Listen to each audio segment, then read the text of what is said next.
Hi there, this is Mo Abdelbaki, and I have today's presentation for you. It's called Easy 6-Coin Method for Casting the I-Ching Hexagrams. Believe me, this is as easy as it comes, and this is as opposed to the 3-coin method or the Yarrow stock method, which I haven't done a presentation on yet, but hopefully I will, and once I've done that, then what I've just said will become irrelevant, but that's okay too. So I'm also going to tell you how to find which hexagram has been cast. Okay? There's a lot of confusion about the I-Ching, and most of it has to do with how do we cast these coins, and what do they mean, and what do the numbers mean, and what does 6 mean, and what does 9 mean if we have 9 in the third place. Relax. Okay? This is actually pretty easy, especially this method, which is unbelievably simple. So the first thing we need to do is take a look at a couple of Chinese coins. Now, you don't have to use Chinese coins. I like Chinese coins. I like them a lot. They're fun. They're different.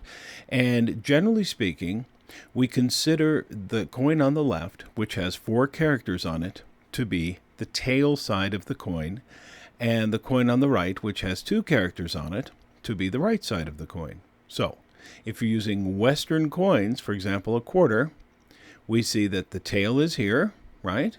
And the head is here. We call the tail side of the coin the yin side, okay? And we'd call the head side of the coin yang, just like that. Now, this is for future reference. The yin side will have a numeric value of 2, and the yang side will have a numeric value of 3. But we're not going to worry about that at this point, okay? Now we also see that a yin line, which you need to know, looks like this. It is a broken line, and that the yang line looks like this. It is a solid line. Now, you don't have to do it exactly the way I'm telling you. You can actually have the head be over here on the tail side of the coin and the tail on the head side of the coin, but that's confusing for me. I'm old, so oldish. So I like to keep it just this way. So that'll be and you can use Western coins for this. Just tail is yin, head is yang. This isn't about gender or anything else. This is just a convention, and it's just easier that way. Now let's take a look at some coins. As you can see at the top, there are 5 brass Chinese coins and 1 copper Chinese coin. Okay? On the bottom, we have 5 copper pennies, grody, a couple of them, and a dime. So what we're seeing is that there are 5 coins that are the same in this technique and 1 that is different. This has to be the case. It doesn't have to be pennies and a dime. It could be quarters. It could be whatever you want. But the main thing is that you're going to use coins that have a head and a tail to them that you can differentiate, and one of them has to be different. This is why I like the method with the Chinese coins, because they're all about the same size, and well, of course one is a different color, being copper. Okay? Now, right away we're going to see what the different coin means. Why are we using a different coin? We know we're going to have yin. We know we're going to have yang, and over the right you see there's something called old, okay? And it doesn't refer to me in this case. So what we see is that the different coin in both of these instances is going to have a special place when we cast our reading, okay? That different place is going to go from yin or yang, okay? When we look at that coin, that different coin, it is considered to be old. Now, this is what old yin looks like. Notice the X in the middle. And yang is considered to be old yang with the dot in the middle. It's been accentuated here so you can really kind of see it there. Now, this doesn't mean that they're ancient and tottering, and it means they're going to change into the other symbol. Okay? So it is just like that. Yin and yang, they change to, keep your eye on the yin on the top, okay? Yang. Old yin changes to yang, and yang changes to yin. There you go. It's just that simple. So what? Well, remember, we're dealing with mechanics today. We're dealing with mechanics, not with interpretation, but this is what you need to know, okay? Now, let's take a look at the steps, because they're really pretty easy of how to do this. Once you've formulated your question, you're ready to go. And that's the important thing, of course, is how to formulate an I-Ching question. And, that's a different topic for a different time. Now, if you're ready, I'll go through the steps with the actual casting itself. It's very simple. Number 1, shake up the coins. That's all there is to it. Number 2, think of your question while shaking. I think this is a good thing to do. Okay? You consider it, you ponder it. Sometimes you'll shake for a half a second. Sometimes you'll shake for longer. And if you've been drinking too much, you may shake a lot worse than that. But that's a different story completely. Number 3, when you feel it's right, allow the coins to drop to the table. Notice I don't say toss them or anything else. It's just let them drop out of your hands onto the table. If you've shaken them up, you have randomized them, and that's really what we're trying to do. Now you're going to look at those coins, and you're going to bring the coins into alignment like a pillar. Now you don't want to change their order from bottom to top or top to bottom. So there will be one coin that is furthest away from you. You pull that into position. That's the top one. Then one that is directly below that. And sometimes it's a judgment call, but there will always be one that is a little bit different position than the other. Once you have all 6 coins together, okay, you're going to note which is the moving line, or, as you know, the odd coin. Then you find the hexagrams, then you interpret, okay? It's just that simple. Let me show you an example of a casting. Here are the 6 I-Ching coins cast. And as you can see, at the top we have a coin, below that we have a coin. So let's look at the top. You see, we see that that's a yin, and the one below is a yang. And then we see the moving coin. See, the odd coin. That's very important.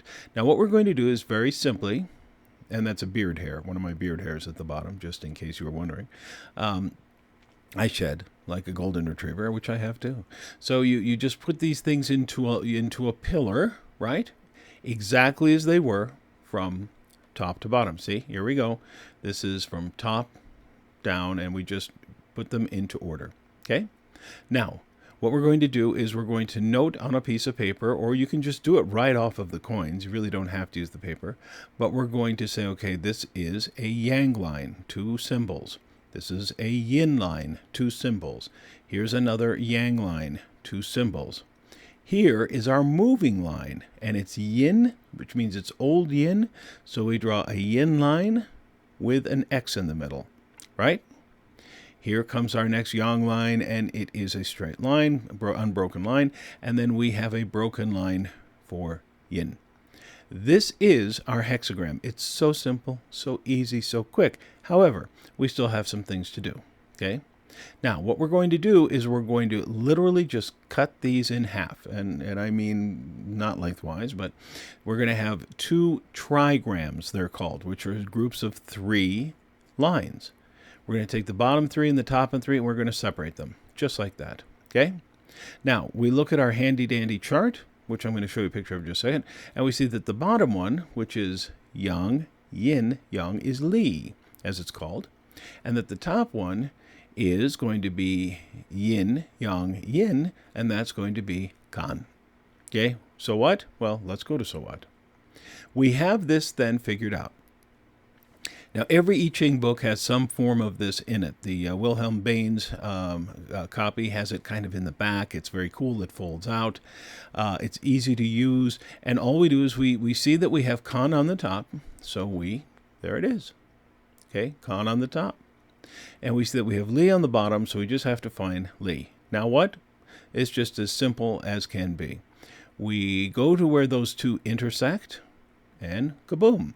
We see that we have the 63rd hexagram, which is known as Chi-Chi, after completion. Okay? It's just that simple. Now, remember, we have a moving line. And the moving line is, of course, going to change from yin, it's the one with the X, into yang. So we will have a different hexagram. So let's just very easily make that change. See, we've changed it there. Okay, let's go back to that. See, it was yin, moving yin, right? Old yin to yang. So we no longer have kan. What we have now, we find it up there, is dwi. So now we have dwi on the top and li on the bottom.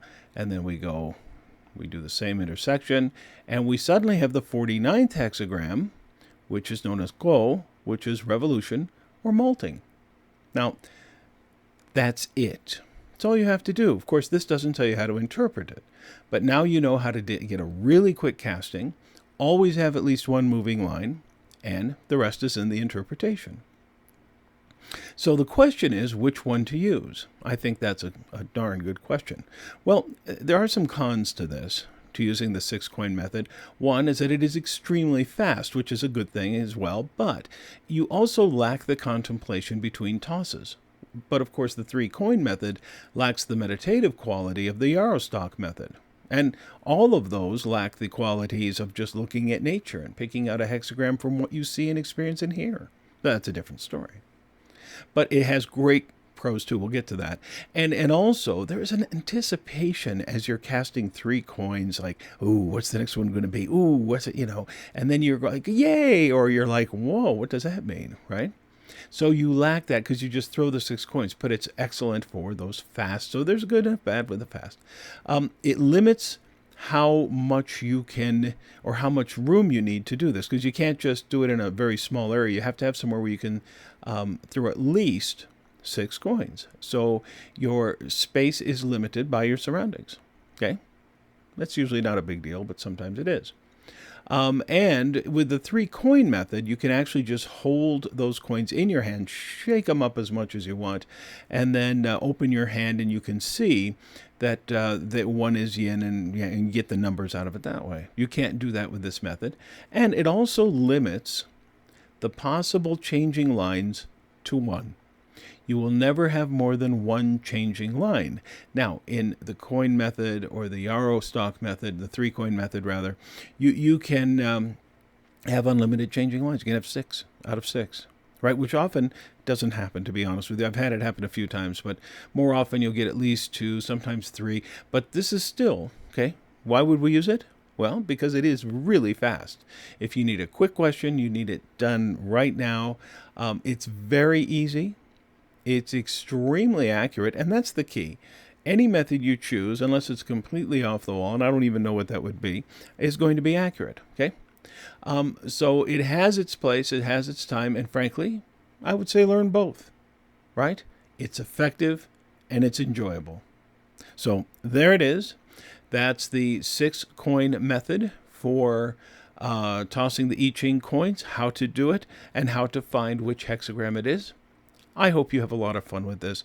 Thank you. This is Mo Abdelbaki. Peace and love. Talk to you later. Bye-bye.